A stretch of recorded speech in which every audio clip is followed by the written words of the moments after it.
Salário de torneiro iniciante, vamos lá.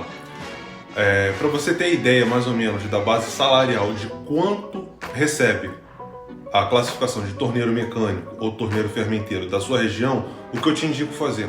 Você vai entrar no Google, lá tem todos os dados cadastrais e coisa e tal, vai colocar o seu estado, o seu município para você ter uma base da média salarial de um torneiro iniciante. Por quê?